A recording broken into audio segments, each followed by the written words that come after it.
What's your name? I don't have a name. You know, you and me, we're more ghosts than people. Arthur Morgan is the main protagonist of Red Dead Redemption 2.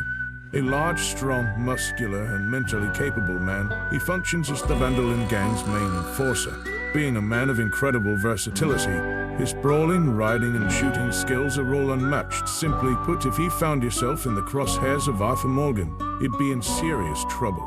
Combined with his charisma and intelligence, and overall loyalty to the Van der Linde gang, nothing was impossible to him. By 1899, Arthur Morgan had amassed a reputation, both within his gang and outside of it, for being both proficient and ferocious, and also unwaveringly loyal to Dutch Van der Linde.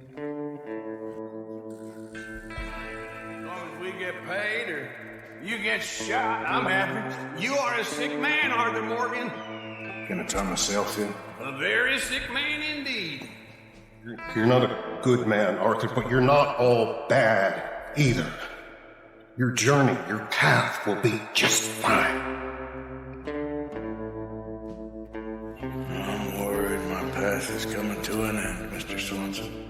I've killed a lot of people for a whole lot of dumb reasons, and I ain't never seen much glory in it. Arthur was born in the northern United States in 1863 to Lyle and Beatrice Morgan. For unknown reasons, Beatrice passed away when Arthur was a child, leaving him in the care of his outlaw father. Lyle Morgan was a petty criminal, and it's implied he would beat the young Arthur. In 1874, when Arthur was 11 years old, Lyle was arrested for larceny, and soon after, Arthur would witness his death. How this happened is never clarified.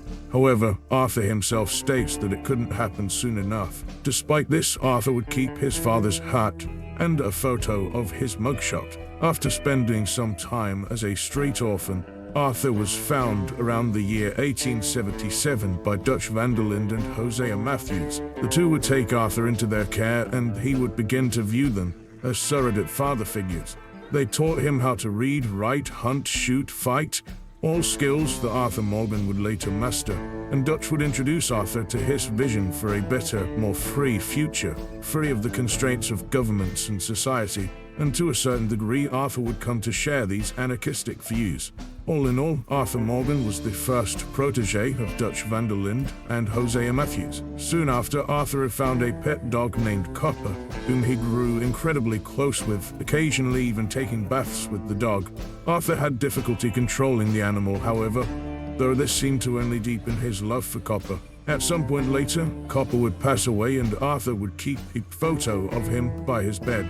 He also became fond of his horse, whom he'd named Boadicea, that became his signature mount up until her death, prior to the events of Red Dead Redemption 2. During the early years of Arthur's adulthood, he also met a young woman named Mary Gillis. The two fell in love and became engaged. Arthur would teach Mary's younger brother Jamie how to ride a horse. However, Mary's father disapproved of Arthur due to his life of crime. This caused the relationship to fall apart. The couple separated and Mary would find a different suitor, a man known as Mr. Linton, who would later pass away prior to the events of Red Dead Redemption 2 from an illness. In 1884, the gang sent Arthur out fishing, returning with 3 fish.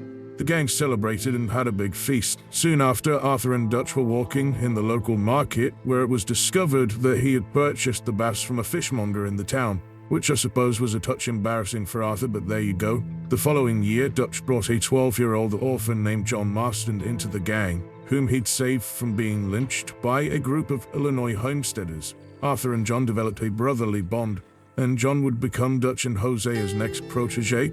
Over the years that followed, Arthur and John would be regarded as Dutch's favorite sons. In the year 1887, Arthur would participate in the Van der Linde gang's first major bank robbery. At 2 p.m., Dutch, Hosea, and Arthur burst into the banking house of Lee and Hoyt and made off with $5,000 worth of gold. The whole goddamn place is hot and alive. It makes me real sad. You okay, Mr. Morgan? I don't know, Reverend. These are challenging times for all of us.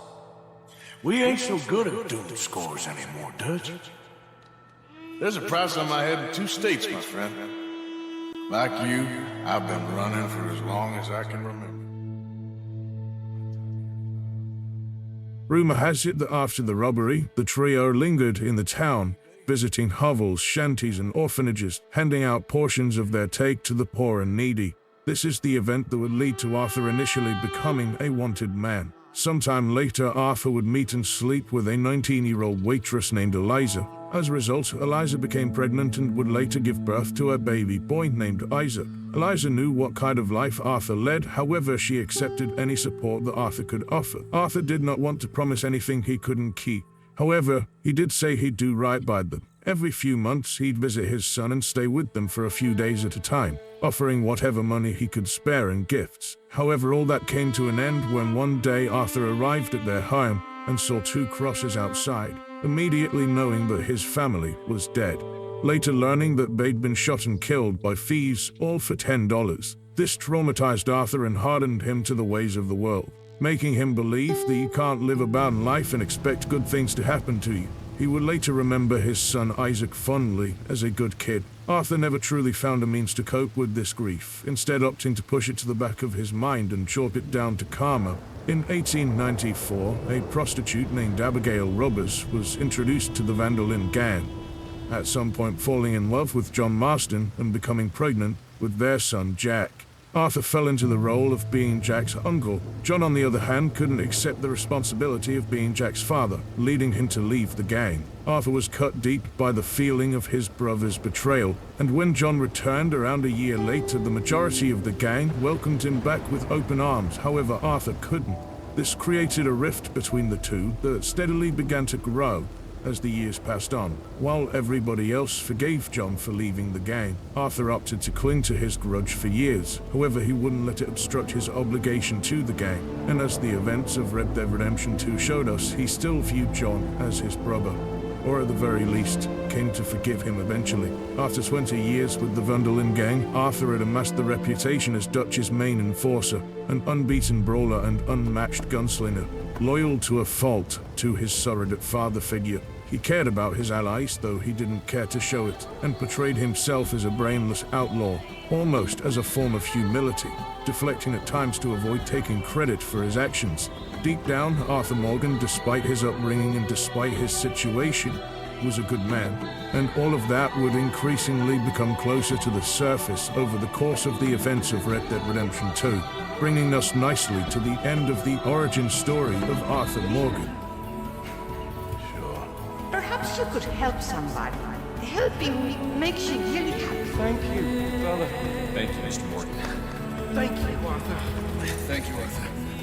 Thank you. Brother. Live a good life now here. All right, Arthur. I'll miss it. Me too. Jack, be brave, son. I'm gonna go get your mama. Arthur, what are you doing? I gotta go have a little chat before I get much sicker. I guess I'm afraid. There is nothing to be afraid of, Mr. Morgan. Take a gamble that love exists and do a loving act. And all you can do now is decide the man you want to be for the time you have left.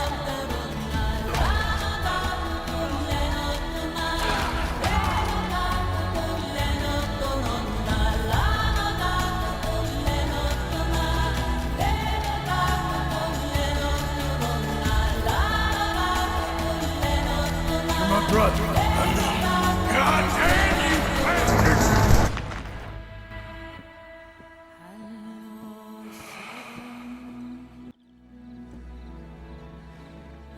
Thank you all for watching this video.